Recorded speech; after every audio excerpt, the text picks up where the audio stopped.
કે સ્વામિનારાયણ ભગવાને સહજાનંદ સ્વામીએ સ્વયં આ મંત્ર આપેલો ને એનો પ્રતાપ એવો ફેલાણો. એક બંગાળ દેશમાં મંદિર, બાંગ્લાદેશ, ત્યારે તો ભારત અખંડિત હતું, બાંગ્લાદેશ જે આજે આપણે કહીએ, એમાં એક મંદિરના મહંત હતા. કોઈ વૈરાગી સાધુ દ્વારિકાની યાત્રા કરી અને પશ્ચિમ બંગાળમાં, બંગાળ દેશમાં મંદિરે ત્યાં ઉતારો કરેલો. અને કોઈ બીજા વૈરાગી સંતને સ્વામિનારાયણ ભગવાન વિશેની વાતો કરે કે ભારતના પશ્ચિમ ભાગમાં, ગુજરાતમાં એક સ્વામિનારાયણ ભગવાન પ્રગટ થયા છે અને બહુ ઐશ્વર્ય અને પ્રતાપ વાપરે છે, અનેક લોકોને સમાધિઓ કરાવે, પોતપોતાના ઈષ્ટદેવના દર્શન કરાવે છે. આ વૈરાગી સાધુ જ્યારે જ્યારે સ્વામિનારાયણની વાત કરતા, સ્વામિનારાયણ બોલે, મહંતના ઓરડામાં પ્રકાશ થાય. સ્વામિનારાયણ બોલે ને મહંતના ઓરડામાં પ્રકાશ થાય. મહંતને એમ થયું કે મારી આગ લાગી શું? બહાર આવીને જોયું તો કાંઈ નહીં. વાત સાંભળી ઓલા વૈરાગી સાધુની, સ્વામિનારાયણ બોલે ને પ્રકાશ થાય. બંગાળ દેશના મંદિરના મહંતે નક્કી કર્યું કે જેનું નામ સાંભળતા એટલો પ્રકાશ થાય તો એ વ્યક્તિને જરૂર મળવું જોઈએ. બહુ બધા ચેલાઓ હતા, બહુ મોટા મંદિરના મહંત, ઘણી બધી સમૃદ્ધિ, ઘણા બધા ચેલા.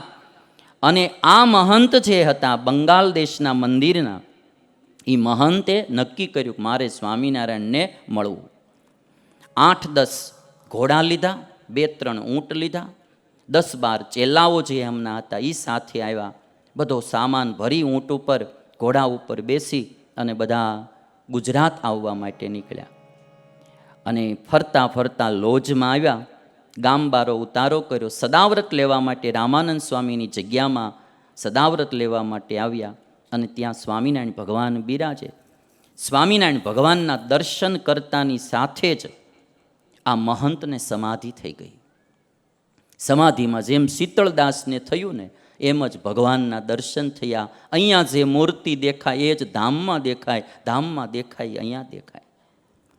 અને સ્વામિનારાયણ ભગવાને એમના ચેલાઓને પૂછ્યું, સમાધિમાં વયા ગયા ને ગુરુ, તમારા ગુરુને આવું કોઈ દી થાય છે? કે તો કે ના, આવું તો પહેલું વહેલું થયું છે. કે આવું તો પહેલું વહેલું થયું છે, આવું ક્યારેય થતું નથી.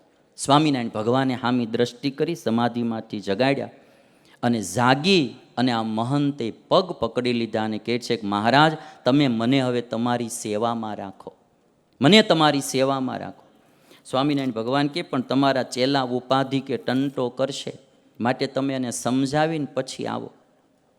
તો કહે છે કે એ જે કરવું હોય, મારી પાસે 500 સોના મોહર છે, એ મારે તમને આપવી છે. સ્વામિનારાયણ ભગવાન કે અમારે સોના મોહર નથી જોતી, તમારા ચેલાને દઈ દો, એને સમજાવીને પછી આવો. અને મહંત ત્યાં ગયા અને કહે છે કે આ સોના મોહર તમારી, મહંતા એ તમારી, તમારે રહેવું હોય તો અહીંયા રહ્યો અને પાછું જવું હોય તો પાછા જાઓ, મારે તો બધી યાત્રા હવે આ સ્વામિનારાયણના ચરણમાં છે એ કે. અને એ મહંતે જે દીક્ષા લીધી એનું નામ સ્વયં પ્રકાશાનંદ સ્વામી પાડવામાં આવ્યું. આજે તમે વડતાલ જાઓ, સાધુની ધર્મશાળામાં સ્વયં પ્રકાશાનંદ સ્વામીનું આસન છે, જ્યાં સ્વામી રહેતા, એનું નામ સ્વયં પ્રકાશાનંદ સ્વામી પાડવામાં આવ્યું. આ સ્વામિનારાયણ મંત્ર એનો પ્રભાવ એવો ફેલાણો. અને એક અયોધ્યાના મંદિરના પૂજારી હતા, એમણે નક્કી કરેલું કે મારે 12 વર્ષ સુધી અહીંયા સેવામાં રહેવું પૂજારી તરીકે. એમને પણ આવી રીતની ઘટના ઘટી. કોઈ વૈરાગી પાસેથી સ્વામી, અને એ જમાનામાં સાધુ સંતો યાત્રા કરતા રહેતા. 4 ધામમાં દ્વારિકા આવે એટલે દ્વારિકા યાત્રામાં આવે એટલે સ્વામિનારાયણ ભગવાનના સંપ્રદાયની, ભગવાનની ખબર પડે, જઈને વાત કરે કે આવો એક સંપ્રદાયના, આવા એક ભગવાન ગુજરાતમાં છે.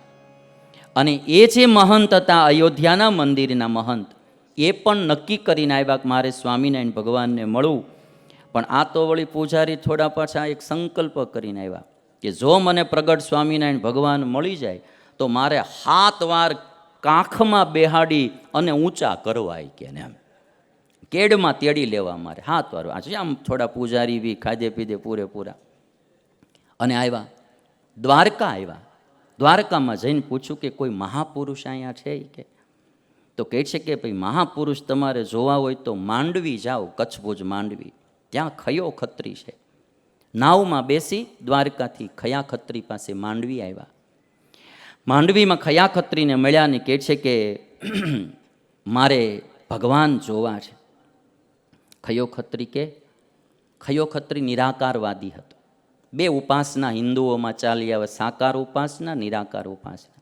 ખયો ખત્રી નિરાકારવાદી તો કહે છે કે ચરાચર નિરાકાર બ્રહ્મ જોવું હોય તો હું બતાવું, અને મૂર્તિમાન સાકાર બ્રહ્મ જોવું હોય તો ભુજમાં ગંગારામ મલની ઘેરે સ્વામિનારાયણ ભગવાન બેઠા છે. કે નિરાકાર ચરાચર બ્રહ્મ જોવું હોય તો હું બતાવું, પણ સાકાર બ્રહ્મની તારે જો દર્શન કરવા હોય તો ભુજમાં ગંગારામ મલ છે એની ઘરે જા.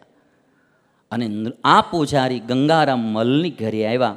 સ્વામિનારાયણ ભગવાન મેડી ઉપર સભા કરીને બેઠા હતા ગંગારામ મલની ઘરે. અને ત્યાં જ્યાં આવ્યા અને દર્શન કરતા પૂજારીને સમાધિ થઈ, વૃત્તિ ઊંડી ઉતરી ગઈ. જ્યારે સમાધિમાંથી આમ એકદમ લથડવા માંડ્યા, સ્વામિનારાયણ ભગવાને મલ્લોને કીધું, એ આ સાધુરામને પકડજો, પડી ન જાય. અને જ્યારે સમાધિમાંથી જાગ્યા, સીધા સ્વામિનારાયણ ભગવાનને દંડવત કર્યા. અને પછી ઊભા થઈને કહે છે કે એ મહારાજ તમે ઊભા થાવ, ઊભા થાવ. એ સ્વામિનારાયણ ભગવાન કે કેમ? મારે કે મારું નિયમ પૂરું કરવું છે. એ કે તમે ઊભા થાવ, મારું નિયમ પૂરું કરવું છે. તો કે તમારું નિયમ? તો કે મારે તમને કેડે બેહાડવા છે. 7 વાર સ્વામિનારાયણ ભગવાનને કેડે બેસાડ્યા અને પછી નીચે પધરાવ્યા અને કહે છે કે મને દીક્ષા આપો. એમને દીક્ષા આપીને એનું નામ નૃસિંહાનંદ સ્વામી પાડવામાં આવ્યું.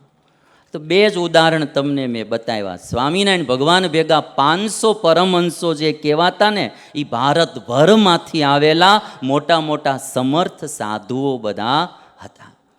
આવો પ્રતાપ સ્વામિનારાયણ ભગવાનનો ફેલાણો.